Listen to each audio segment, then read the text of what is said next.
검찰이 이명박을 구속해야 한다고 밝힌 핵심 이유가 바로 조직적 증거인멸과 말맞추기인데요. 역할을 나눠서 허위 진술 연습까지 했다고 하는 거 보면 참 각하는 꼼꼼하다. MB는 모든 걸 알고 있다. 그런 거죠. 근데 이게 또 연습을 했다는 시점이 대통령 취임하기 전부터라고 해요. 그럼 이게 본인들이 하고 있는 것들이 불법이고 위법이 되어 있다는 것을 다 알고 있었다는 이야기거든요. 평소에 계속 준비를 해놓는 거죠. 이것은 진실이다. 이것은 나는 거짓말이 아니다. 지금 그 검찰 수사에 나온 상황들을 보면 이명박이 다스에서 비자금을 형성해서 정치자금화해서 그것을 불법적으로 사용하던 그것이 쭉 유지되어 오다가 대선을 앞두고 그거를 본인에 의하면 나는 큰 꿈을 꾸고 있기 때문에 더 이상 이런 건 하지 말자라고 이야기를 해요. 이명박이 그렇게 지시를 합니다. 그래서 다스에서 관계된 불법 자금, 정치 자금 모으던 그것들을 스톱을 시켜요. 대통령 나가기 전에. 그런 상황이 만들어진 게 대통령을 꿈꾸기 때문에가 아니고 사실은 그 시기에 현대그룹에 대한 비자금 조성 특검이 들어갔어요. 그 특검이 들어갔었을 당시거든요. 그러면서 현대그룹에서 관계된 여러 가지 그 증거들이 나오고 시작하고 검사들이 그 자료들을 파헤치면서 다스에까지 이게 쭉 가던 상황이었어요. 그런 상황이기 때문에 이제 겁이 났던 거죠. 그래서 2006년 그때 그 단계에서부터 이미 증거인멸에 들어가기 시작을 한 거였고요. 아, 그러면은 그 국밥 먹으면서 조사받았던 그때 이미 쫄아 있었다는 거예요? 그렇죠. 2006년도부터 이제 이미 준비를 하고 있던 거예요. 증거인멸을 준비하고 시도를 했고요. 정말 재밌는 게 뭐냐면 그 당시에 특검이 누구였는지 아세요? 누구예요? 지금 중앙지검에 계신 분들이에요. 아. 윤석열 지검장. 예. 그 다음에 지난번에 박영수 특검 있죠. 국정농단 특검. 이 박영수 특검도 그 당시에 특검에 소속돼 있었고요. 윤석열 지검장도 있었고 다 있었어요. 그 팀들이 현재 수사하는 주체인 거예요. 12년 동안 내공을 열심히 쌓았겠는데. 이를 갈았죠. 그때 수사를 하다 중간에 흐지부지 됐거든요. 이명박이 당선이 되고 그러면서 완전히 물 건너간 상황이 됐는데 그때 당시에 이미 이명박은 증거를 은폐시키는 작업을 시작을 한 거고요.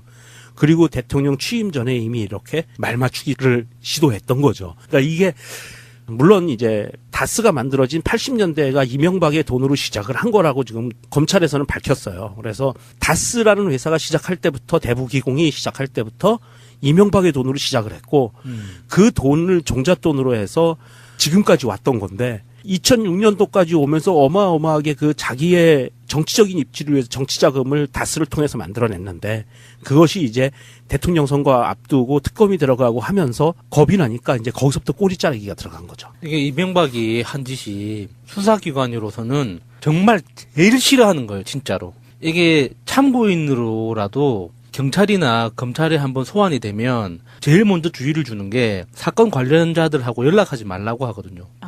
안부 확인차라도 연락하지 말라고 해요. 이게 전체 사건 그림이 어떻게 될지 모르기 때문에 괜히 오해받는다. 그래서 이 사건 관계자들이 지금 현재 그 혐의를 받고 있는 주요 혐의자가 누구고 그리고 참고 진술인들이 누구 있는데 이분들하고는 되도록이면은 연락하지 마라.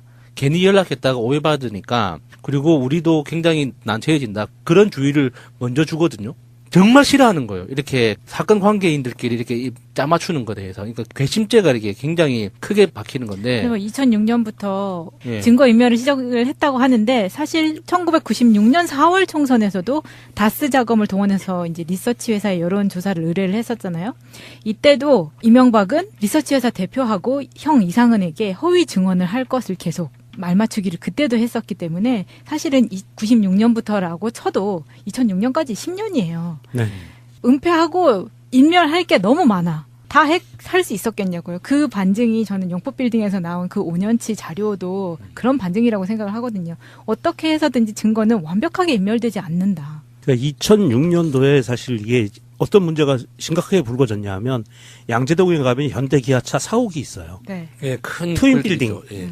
원래는 현대자동차 사옥이 하나가 있었는데 그 옆에 똑같은 거 건축 허가를 이명박 서울시장이 내줘요. 그게 서울에서 톨게이트 들어올 때 항상 보이는데 네, 정말 예. 디자인 정말 못했다고 생각해요. 진짜 구림의 끝장이죠, 진짜. 그때 현대그룹의 그게 굉장히 큰 사업 목표 중에 하나였어요. 사옥을 만드는 게 그렇게.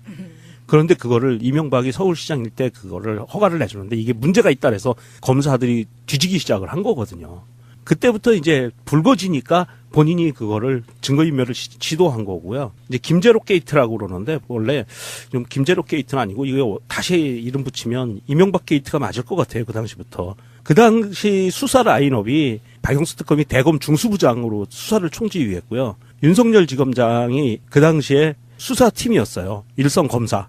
한동훈 3차장도 수사검사였고요. 최동욱 전 검찰총장 있죠. 이분이 대검 수사기획관으로 수사 단계를 조절을 했고요. 이 핵심 인물들이 다 들어가 있었던 거예요. 그러면 지금 현재 윤석열 지검장을 비롯해서 그 MB 수사팀은 한 명 한 명이 정말 우리나라에서 보기 드문 MB 전문가들이겠네요. 그러면 다스 전문가인 거죠. 네, 그래서 이 사람들의 시선을 벗어날 수가 없었던 상황인 거예요. 그 당시에 수사가 완전히 물 건너가게 된 게 그 서울시 공무원이었던 담당자가 의문의 자살을 해요. 근데 자살한 사람도 엄청 많잖아요. 예, 네. 그 당시에 의문의 자살을 하면서 그러니까 자살을 당했는지 했는지는 모르겠는데 이명박 부하였죠. 그 사람이 자살을 하면서 이 수사가 흐지부지 된 케이스였는데 그러니 12년 동안 이제 이 보충된 증거 자료들 그리고 이번에 2차에 걸친 압수수색에 의한 자료들 어마어마하게 쌓였을 거라고요. 그리고 항상 그 삼성동 사무실에서 대책회의를 했다 뭐 이런 이야기들이 나왔었는데 말 맞추기를 하던 이때부터는 다스의 주인은 김재정, 이상은이다. 다스와 이명박은 무관하다. 이거를 뭐 거의 외워라. 이렇게 던져주면서 세뇌 교육까지 시키고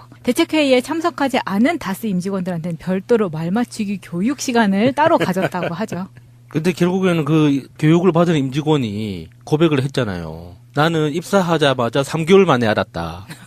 누군가는 입사하고 이틀 만에 알았다. 이러면서. 아니 사실 내가 어떤 회사에 입사를 했는데 이 회사 사장이 누군지 이거를 굳이 직원들한테 주입식 교육을 시킨다는 것 자체가 의심을 살 만한 충분한 상황이기 때문에 좀 바보 같은 짓이 아닌가. 이렇게 드러난 사건들이 사실은 구속영장이 발부될 수밖에 없는 명백한 사실로 드러나는 거예요.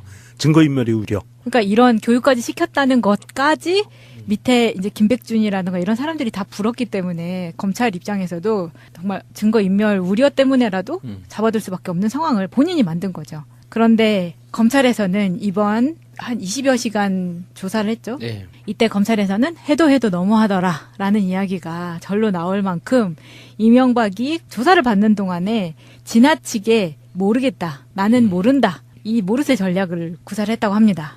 어쩔 수가 없어요. MB 입장에서는 진짜 이렇게 정신적으로도 그렇고 사건의 실체적으로도 그렇고 검찰이 질문하는 것 중에 혐의를 제기하는 것 중에 하나라도 인정을 하게 되면 나머지가 다 무너져지거든요. 그러니까 그나마 다른 사건들과 분리될 수 있는 국정원 특수활동비 10만 달러 이 정도는 다른 사건들하고 커넥션이 크지 않기 때문에 떨어뜨려서 인정하더라도 뭐 핑계거리가 있을 줄 몰라도 나머지 뭐 뇌물이라든지 그 비자금이라든지 다스와 관련된 건 지금 제기되고 있는 혐의 중에 단 하나라도 인정하는 순간 나머지가 도미노처럼 싹 다 연결돼 버리는 거예요. 아니 아무리 그렇다 치더라도 뭔가 김윤옥에 대한 것만 윤옥이 너 먼저 들어가. 아니 지금 이명박한테는 뭐 이윤옥 뭐 이시형 이런 게 중요한 게 아니라 자신의 생존이 제일 중요한 거죠.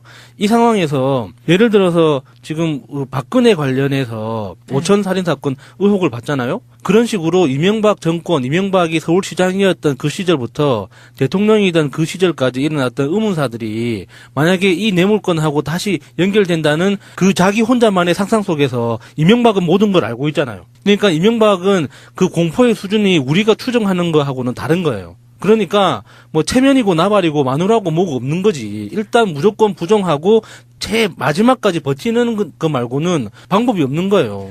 그 에이킨 건프 140억 원에 대해서 누가 봐도 공짜로 할 수 없는 건데 너무 명백한데 계속해서 거짓말을 한다는 건 사실 자기 얼굴이 부끄러워서도 그렇게 못하는 거거든요. 그거 외에도 사실은 이 에이킨 건프가 공짜로 변론을 해줬습니다라고 하는 순간 어떤 상황이 벌어지냐면 에이킨 건프가 대한민국 대통령한테 뇌물 준 거네 이렇게 되는 거예요.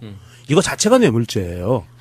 그런데도 불구하고 이렇게 강심장인 거죠. 이게 공짜로 해줬어요라고 얘기할 수 있는 게 아까 야수님이 얘기한 것처럼 본인이 사는 거 더하기 제일 중요한 다스 지키기가 있는 거예요. 다스를 뺏기면 안 되는 거예요, 이 사람은. 그럼 에이킨 캠프가 그때는 도움을 받았지만 지금이야 그쪽이 뇌물죄로 걸리든 말든 상관없고 그렇게 가는 거죠. 이거 자체가 박근혜가 해왔던 수많은 행적들 중에 박근혜가 주장하는 변론하는 내용들 보면 저것들도 분명히 저건 뇌물인데 저거 국정농단인데 그거를 떳떳하게 변론을 하거든요. 이랬다라고. 그거 똑같은 거예요. 이명박도 이거 자체로만 봐도 뇌물인데 이거를 본인은 떳떳하다라고 변론을 하는 거예요. 근데 이런 뻔뻔함이 제가 여러 번 얘기했지만 이런 건 정말 학원에서 배울 수 있는 거냐. 사실 타고나지 않으면 정말 그렇게 못할 것 같거든요. 왜냐하면 앞에 에이킹건프 건도 그렇고 영포빌딩에서 나왔던 그 지하의 자료들 있잖아요. 이 자료들이 검찰에서 대통령실에서 작성된 문서는 모두가 대통령 기록물이기 때문에 문서의 양식이나 기재사항 등으로 볼 때 명백한 대통령, 그러니까 청와대 문서다. 왜냐하면 그 직인이랑 다 찍혀 있을 거 아니에요. 그래서 작성자에 대한 조사도 끝난 상황인데 이명박은 문서가 자기네 빌딩에서 나왔음에도 불구하고 보고받은 사실이 없다. 이건 조작된 문서다. 나와 상관없는 문서다. 그러면 자기가 상관없는 문서를 왜 자기 빌딩에다가 그렇게 숨겨놨냐 이거죠. 그러니까 지금 이명박의 상태에 대해서는 우리가 지금까지는 이명박 관련된 주변 자료들을 쭉 그동안 학습을 해오다 보니까 이명박이 굉장히 범죄에 대해서 천재적이고 돈 관련 문제에 대해서는 거의 철학자에 가까울 정도로 자기만의 기준을 가지고 명민하게 굉장히 스마트하게 움직였다고, 돈에 대해서만은 스마트하게 움직였다고 이렇게 우리가 가정을 하고 있는데 지금 상태의 이명박은 그거하고 무관한 것 같아요. 완전히 정신적으로 멘붕인 거지. 그래서 지난주에 검찰에 출석하는 그 순간 이미 정신은 이미 다른 나라로 가버린 것 같아요. 그래서 자기가 세울 수 있는 어떤 정치적인, 법적인 전략이라고 하는 건 시간을 최대한 끌면서 제가 주장했던 그 이상주라는 그 삼성전자 전무 그 사람을 기준으로 해서 새로운 움직일 수 있는 판을 짜는 거 말고는 아무것도 눈에 들어오는 게 없는 거예요. 그래서 이명박한테는 그 논리가 중요한 게 아니죠. 뭐 에이킹건프가 무료 변론을 해줬든 뭐 다른 데서 내 소유로 있던 이명박의 실질적인 소유주가 이명박이잖아요. 영국빌딩이. 그러면 그 영국빌딩에서 어떤 청와대 문서가 나왔든 그게 내 재직 시절에 작성된 문서든 이런 건 중요한 게 아닌 거예요. 무조건 아니라고 하는 내 발언이 중요한 거지. 부끄러움이 없나? 그 부끄러움하고 아무 상관이 없어요. 이게 죽고 사는 문제하고 연관됐는데 거기에 부끄러움이 왜 개입을 해요. 그러니까 최대한 부정을 하면서 전체적인 재판까지 가는 시간뿐만 아니라 재판 그 자체도 최대한 시간을 길게 연장시키는 전략 말고는 없는 거죠. 그래서 그 시간을 충분히 확보한 다음에 이제 새로운 전략을 짤 시간이 필요한 거죠. MB한테는. 지금 검찰에 출석하는 그 순간 너무 쫄아가지고 가슴이 사막처럼 말라버렸어요, 진짜. 그동안 수많은 언론에서 많이 다뤄왔지만 이명박의 성공신화라고 알려졌던 이런 부분들이 사실 이제 명명백백하게 범죄 형태였다, 범죄자였다라는 것이 드러난 상황인데 간단하게 짚고 넘어가면은요. 이명박은 현대그룹에서 직원 생활을 하다가 사장까지 갔죠. 사장 회장까지 갔나? 네, 그러면서 그 하청업체의 자금을 갖고 그 하청업체를 차려서 그 자금을 갖고 시장도 하고 대통령까지 한 성공한 흑수저. 그러니까 네. 지금은 이명박이 지 실력으로 현대건설 사장이 됐다고 이렇게 떠벌리고 다녔지만 사실이 아니라는 걸 아는 사람 많죠. 그 당시 태진아가 현대사를 바꿨다는 이런 이야기가 많잖아요. 당시 현대건설 사장 와이프가 외도를 하는 바람에 현대건설 사장 자리에서 쫓겨난 그 당시 사장 자리에 당시 부사장이었던 이명박이 그냥 운 좋게 그 자리를 차지한 거죠. 그래서 현대건설 사장을 하면서 지금 현재 현대차그룹 회장인 정몽구하고 짬짬이가 대단했다고 알려져 있죠. 이렇게 현대건설 사장이 된 이후로 정몽구 회장하고 이명박하고 2살 차이가 나거든요. 그래서 이제 형 동생 하면서 그러니까 실질적으로 현대건설을 비롯한 현대그룹 전체의 건설 사업을 정주영 회장이 기획을 하고 그 기획안을 집행을 할 때 손발 역할을 해줬던 게 이명박이었던 거예요. 그래서 중동 사업뿐만 아니라 우리 국내의 모든 건설 사업이 돌아갈 때 정몽구와 이명박이 그렇게 사이가 좋았다고 하더라고요. 그래서 정주영 회장이 죽고 난 이후에 현대차그룹을 차지하게 되면서 현대차그룹에 대한 이명박의 이해가 남달랐다는 거죠. 그래서 이명박이 그리고 나서 현대건설 대표를 지내다가 정세용 현대자동차 회장과 뜻이 맞아서 하청업체 설립을 제안을 받고 여기에서 이제 다스를 만드는 겁니다. 다스의 전신을. 그러면서 김성우 전 다스 사장에게 실무 작업을 지시해서 87년에 큰형과 천안명의로 다스를 설립을 하게 합니다. 이게 밝혀진 사항이에요. 검찰 수사 결과. 다스뿐 아니고 뭐 가평 별장, 옥천 임야, 뭐 이천동 상가, 부천 공장 등등등이 다 차명이다. 친인척 명의를 빌린 MB의 차명 재산이다라고 검찰은 보고 있고요. 그리고 94년 1월부터 2006년 3월까지 가도급 업체에 다스가 허위 일감을 주는 방식으로 비자금 339억 조성했고 이명박이 이 중 상당액을 정치권을 입진을 다지는 데 쓴 거예요. 시장이 되고 대통령이 되고 하는데 비자금으로 사용을 한 거고요. 그러면서 무슨 문제가 생길 때마다 내지는 자신에게 우호적인 여론이 필요할 때마다 언론인들에게 촌지를 사용한 거죠. 이 돈은 아까 언론에게 뿌립니다. 월 4천. 예, 그런 식으로 돈을 뿌렸고요. 여론조사 등 선거 비용, 그 다음에 동료 국회의원에게도 또 뇌물을 줬어요. 어딘들 안 줬겠나. 그 다음에 이시영의 전세보증금, 결혼비용 이런데 다 이 비자금을 사용한 거예요. 개인적인 용도로도 많이 사용한 거죠. 이거 뭐 굉장히 좀 심각한 범죄입니다. 이거는. 아들이 조 단위의 매출을 나오는 기업의 전무인데 전세금을 부모가 아직까지 마련해줘야 되는 이런 현실. 얼마나 그 부모 사랑이 지극합니까? 그리고 나서 이제 MB가 대통령이 될 마음을 품고 그리고 이제 아까도 얘기했지만 윤석열 그 당시 수사 검사 등등이 이제 쪼여오기 시작을 하니까 그 증거인멸을 지시를 시작을 한 거고요. 이제 정호영 특검이 120억 원 횡령사건 격리직원 그 건을 적발했는데도 불구하고 묻으라고 한 게 이명박이었던 거예요. 그렇겠죠. 자기가 100년 만년 대통령 할 줄 알았나? 어떻게 그런 짓을 그렇게 겁없이 했는지. 지금 그 영법빌딩에서 나왔다는 기록물들을 봐도요. 불법 사찰 문건이 나온 것 중에 보면은 사찰 대상에 4대강 반대 환경단체, 그리고 시민단체, 전교조, 진보교육감, 종교계, 공영방송, 연예계 인사, 인터넷 커뮤니티, 야권자치단체장, 국가인권위원회, 사법부 등 엄청 많거든요. 네. 근데 여기에 나오신 분들이 또 우리 방송에 많이들 나오신 분들이에요. 네. 그래서 저희는 이때 당시 항상 처음부터 우리가 실명을 쓰지 않고 방송을 했던 이유. 아무도 모르는 주택가에 이렇게 녹음실을 만든 너무 많은 정보를 누설한 거 아니에요? 이런 것들이 당시에 다 되게 무서웠던 시절을 다시 돌아보는 것 같은 느낌이 들어서 되게 네. 오싹했거든요. 네.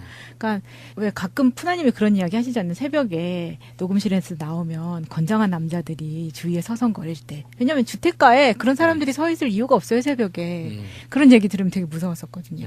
그게 그냥 그런 게 아니었다. 아, 저는 그러면 그런 위협을 하지 않기 위해서 새벽에 집 밖으로 나가지 않겠습니다.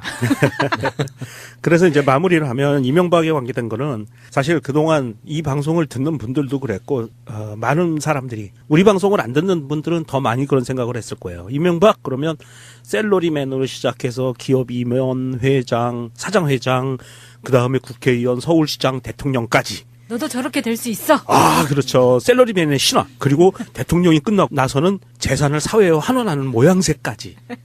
이 완벽한, 도덕적으로 완벽한 시스템.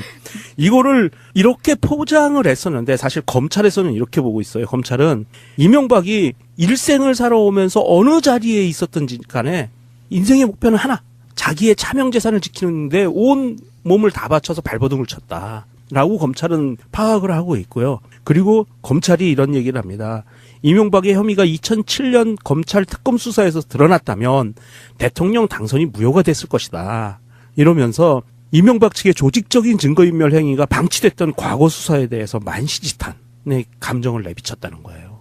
이거는 그러니까 윤석열 지검장을 포함해서 검사들이 과거를 철저하게 반성하고 이제는 더 이상 과거처럼 그렇게 내보내지는 않겠다. 라는 그 각오를 다졌다는 그런 의미로 받아들이면 될 것 같습니다. 그리고 이명박을 구속영장 실질심사가 원래 벌일 예정이었는데 이명박 측에서 그 출두를 거부하고요. 구인영장은 발부가 됐는데 네. 거기에 거부를 하고 안 나가겠다라는 뜻을 밝히자마자 법원에서는 그러면 영장 실질심사가 22일 날 오전 10시 반에 있었던 것을 취소하겠다. 나도 안 해. 아, 나도 안 해. 삐졌어. 그러고서 나도 안 해. 그러면서 22일 날 구체적인 일정을 밝히겠다고 법원에서는 지금 공식적인 입장이 나왔는데 아마도 서류 심사로 끝낼 것 같습니다. 그래서 서류 심사를 끝내고 공무원 퇴근 시간 전에 구속영장이 발부되지 않을까 싶으네요. 네. 이명박 구속 카운트다운 들어간 이 시점에 이명박이 실검에 오르면은 정말 떨리는 마음으로 클릭하게 되는 순간이 곧 다가올 것 같습니다. 도 그렇고 사건의 실체적으로도 그렇고 검찰이 질문하는 것 중에 혐의를 제기하는 것 중에 하나라도 인정을 하게 되면 나머지가 다 무너져지거든요. 그러니까 그나마 다른 사건들과 분리될 수 있는 국정원 특수활동비 10만 달러 이 정도는 다른 사건들하고 커넥션이 크지 않기 때문에 떨어뜨려서 인정하더라도 뭐 핑계거리가 있을 줄 몰라도 나머지 뭐 뇌물이라든지 그 비자금이라든지 다스와 관련된 건 지금 제기되고 있는 혐의 중에 단 하나라도 인정하는 순간 나머지가 도미노처럼 싹 다 연결돼 버리는 거예요. 아니 아무리 그렇다 치더라도 뭔가 김윤옥에 대한 것만 윤옥이 너 먼저 들어가. 아니 지금 이명박한테는 뭐 이윤옥 뭐 이시형 이런 게 중요한 게 아니라 자신의 생존이 제일 중요한 거죠. 이 상황에서 예를 들어서 지금 박근혜 관련해서 오천 살인 사건 의혹을 받잖아요. 그런 식으로 이명박 정권, 이명박이 서울시장이었던 그 시절부터 대통령이던 그 시절까지 일어났던 의문사들이 만약에 이 뇌물건하고 다시 연결된다는 그 자기 혼자만의 상상 속에서 이명박은 모든 걸 알고 있잖아요. 그러니까 이명박은 그 공포의 수준이 우리가 추정하는 거하고는 다른 거예요. 그러니까 뭐 체면이고 나발이고 마누라고 뭐가 없는 거지. 일단 무조건 부정하고 제 마지막까지 버티는 거 말고는 방법이 없는 거예요. 그 에이킨 건프 140억 원에 대해서 누가 봐도 공짜로 할 수 없는 건데 너무 명백한데 계속해서 거짓말을 한다는 건 사실 자기 얼굴이 부끄러워서도 그렇게 못하는 거거든요. 그거 외에도 사실은 이 에이킨 건프가 공짜로 변론을 해줬습니다라고 하는 순간 어떤 상황이 벌어지냐면 에이킨 건프가 대한민국 대통령한테 뇌물 준 거네 이렇게 되는 거예요. 이거 자체가 뇌물죄예요. 그런데도 불구하고 이렇게 강심장인 거죠. 이게 공짜로 해줬어요라고 얘기할 수 있는 게 아까 야수님이 얘기한 것처럼 본인이 사는 거 더하기. 검찰이 이명박을 구속해야 한다고 밝힌 핵심 이유가 바로 조직적 증거인멸과 말맞추기인데요. 역할을 나눠서 허위 진술 연습까지 했다고 하는 거 보면 참 각하는 꼼꼼하다. MB는 모든 걸 알고 있다. 그런 거죠. 근데 이게 또 연습을 했다는 시점이 대통령 취임하기 전부터라고 해요. 그럼 이게 본인들이 하고 있는 것들이 불법이고 위법이 되어 있다는 것을 다 알고 있었다는 이야기거든요. 평소에 계속 준비를 해놓는 거죠. 이것은 진실이다. 이것은 나는 거짓말이 아니다. 지금 그 검찰 수사에 나온 상황들을 보면 이명박이 다스에서 비자금을 형성해서 정치자금화해서 그것을 불법적으로 사용하던 그것이 쭉 유지되어 오다가 대선을 앞두고 그거를 본인에 의하면 나는 큰 꿈을 꾸고 있기 때문에 더 이상 이런 건 하지 말자라고 이야기를 해요. 이명박이 그렇게 지시를 합니다. 그래서 다스에서 관계된 불법 자금, 정치 자금 모으던 그것들을 스톱을 시켜요. 대통령 나가기 전에. 그런 상황이 만들어진 게 대통령을 꿈꾸기 때문에가 아니고 사실은 그 시기에 현대그룹에 대한 비자금 조성 특검이 들어갔어요. 그 특검이 들어갔었을 당시거든요. 그러면서 현대그룹에서 관계된 여러 가지 그 증거들이 나오고 시작하고 검사들이 그 자료들을 파헤치면서 다스에까지 이게 쭉 가던 상황이었어요. 그런 상황이기 때문에 이제 겁이 났던 거죠. 그래서 2006년 그때 그 단계에서부터 이미 증거인멸에 들어가기 시작을 한 거였고요. 아, 그러면은 그 국밥 먹으면서 조사받았던 그때 이미 쫄아 있었다는 거예요? 그렇죠. 2006년도부터 이제 이미 준비를 하고 있던 거예요. 증거인멸을 준비하고 시도를 했고요. 정말 재밌는 게 뭐냐면 그 당시에 특검이 누구였는지 아세요? 누구예요? 지금 중앙지검에 계신 분들이에요. 아. 윤석열 지검장. 예. 그 다음에 지난번 서울 총선에서도 다스 자금을 동원해서 이제 리서치 회사에 여론 조사를 의뢰를 했었잖아요. 이때도 이명박은 리서치 회사 대표하고 형 이상은에게 허위 증언을 할 것을 계속 말맞추기를 그때도 했었기 때문에 사실은 96년부터라고 쳐도 2006년까지 10년이에요. 네. 은폐하고 인멸할 게 너무 많아. 다 할 수 있었겠냐고요. 그 반증이 저는 용법빌딩에서 나온 그 5년치 자료도 그런 반증이라고 생각을 하거든요. 어떻게 해서든지 증거는 완벽하게 인멸되지 않는다. 그러니까 2006년도에 사실 이게 어떤 문제가 심각하게 불거졌냐 하면 양재동에 가면 현대기아차 사옥이 있어요. 네. 예, 큰 트윈 빌딩. 빌딩. 예. 원래는 현대자동차 사옥이 하나가 있었는데 그 옆에 똑같은 거 건축 허가를 이명박 서울시장이 내줘요. 그게 서울에서 톨게이트 들어올 때 항상 보이는데 네, 정말 예. 디자인 정말 못했다고 생각해요. 진짜 구림의 끝장이죠, 진짜. 그때 현대그룹의 그게 굉장히 큰 사업 목표 중에 하나였어요. 사옥을 만드는 게 그렇게. 그런데 그거를 이명박이 서울시장일 때 그거를 허가를 내주는데 이게 문제가 있다 그래서 검사들이 뒤지기 시작을 한 거거든요. 그때부터 이제 불거지니까 본인이 그거를 증거인멸을 시도한 거고요. 이제 김제로 게이트라고 그러는데 원래 좀 김제로 게이트는 아니고 이거 다시 이름 붙이면 이명박 게이트가 맞을 것 같아요. 그 당시부터. 그 당시 수사 라인업이 박영수 특검이 대검 중수부장으로 수사를 총지휘했고요. 윤석열 지검장이 그 당시에 수사팀이었어요. 일선 검사. 한동훈 3차장도 수사검사였고요. 최동욱 전 검찰총장 있죠. 이분이 대검 수사기획관으로 수사 단계를 조절을 했고요. 이 핵심 인물들이 다 들어가 있었던 거예요. 그러면 지금 현재 윤석열 지검장을 비롯해서 그 MB 수사팀은 한 명 한 명이 정말 우리나라에서 보기 드문 MB 전문가들이겠네요. 그러면 다수 전문가인 거죠. 네, 그래서 이 사람들의 시선을 벗어날 수가 없었던 상황인 거예요. 그 당시에 수사가 완전히 물 건너가게 된 게 그 서울시 공무원이었던 담당자가 의문의 자살을 해요. 근데 자살한 사람도 엄청 많잖아요. 예, 네. 그 당시에 의문의 자살을 하면서 그러니까 자살을 당했는지 했는지는 모르겠는데 이명박 부하였죠. 그 사람이 자살을 하면서 이 수사가 흐지부지 된 케이스였는데 그러니 12년 동안 이제 이 보충된 증거 자료들 그리고 이번에 2차에 걸친 압수수색에 의한 자료들 어마어마하게 쌓였을 거라고요. 그리고 항상 그 삼성동 사무실에서 대책회의를 했다, 뭐 이런 이야기들이 나왔었는데, 말 맞추기를 하던 이때부터는 다스의 주인은 김재정, 이상은이다. 다스와 이명박은 무관하다. 이거를 뭐 거의 외워라. 이렇게 던져주면서 세뇌 교육까지 시키고, 대책회의에 참석하지 않은 다스 임직원들한테는 별도로 말 맞추기 교육 시간을 따로 가졌다고 하죠. 근데 결국에는 그 교육을 받은 임직원이 고백을 했잖아요. 나는 입사하자마자 3개월 만에 알았다. 누군가는 입사하고 이틀 만에 알았다. 이러면서. 아니 사실 내가 어떤 회사에 입사를 했는데 이 회사 사장이 누군지 이거를 굳이 직원들한테 주입식 교육을 시킨다는 것 자체가 의심을 살 만한 충분한 상황이기 때문에 좀 바보 같은 짓이 아닌가. 이렇게 드러난 사건들이 사실은 구속영장이 발부될 수밖에 없는 명백한 사실로 드러나는 거예요. 증거인멸의 우려. 그러니까 이런 교육까지 시켰다는 것까지 밑에 이제 김백준이라든가 이런 사람들이 다 불었기 때문에 검찰 입장에서도 정말 증거인멸 우려 때문에라도 잡아둘 수밖에 없는 상황을 본인이 만든 거죠. 그런데 검찰에서는 이번 한 20여 시간 조사를 했죠. 네. 이때 검찰에서는 해도 너무하더라라는 이야기가 절로 나올 만큼 이명박이 조사를 받는 동안에 지나치게 모르겠다, 나는 모른다, 이 모르쇠 전략을 구사를 했다고 합니다. 어쩔 수가 없어요. MB 입장에서는 진짜 이렇게 정신적으로 박영수 특검 있죠. 국정농단 특검. 이 박영수 특검도 그 당시에 특검에 소속돼 있었고요. 윤석열 지검장도 있었고 다 있었어요. 그 팀들이 현재 수사하는 주체인 거예요.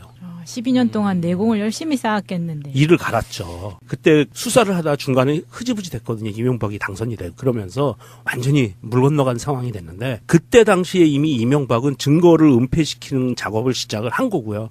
그리고 대통령 취임 전에 이미 이렇게 말 맞추기를 시도했던 거죠. 그러니까 이게 물론 이제 다스가 만들어진 80년대가 이명박의 돈으로 시작을 한 거라고 지금 검찰에서는 밝혔어요. 그래서 다스라는 회사가 시작할 때부터 대부기공이 시작할 때부터 이명박의 돈으로 시작을 했고 그 돈을 종잣돈으로 해서 지금까지 왔던 건데 2006년도까지 오면서 어마어마하게 그 자기의 정치적인 입지를 위해서 정치 자금을 다스를 통해서 만들어냈는데 그것이 이제 대통령 선거 앞두고 특검이 들어가고 하면서 겁이 나니까 이제 거기서부터 꼬리 자르기가 들어간 거죠. 이게 이명박이 한 짓이 수사기관으로서는 정말 제일 싫어하는 거예요, 진짜로. 이게 참고인으로라도 경찰이나 검찰에 한번 소환이 되면 제일 먼저 주의를 주는 게 사건 관련자들하고 연락하지 말라고 하거든요. 안부 확인차라도 연락하지 말라고 해요. 이게 전체 사건 그림이 어떻게 될지 모르기 때문에 괜히 오해받는다. 그래서 이 사건 관계자들이 지금 현재 그 혐의를 받고 있는 주요 혐의자가 누구고 그리고 참고 진술인들이 누구 있는데 이분들하고는 되도록이면 연락하지 마라. 괜히 연락했다가 오해받으니까 그리고 우리도 굉장히 난처해진다. 그런 주의를 먼저 주거든요. 정말 싫어하는 거예요. 이렇게 사건 관계인들끼리 이렇게 짜맞추는 것에 대해서. 그러니까 괘씸죄가 이렇게 굉장히 크게 박히는 건데. 2006년부터 예. 증거인멸을 시작을 했다고 하는데 사실 1996년 4월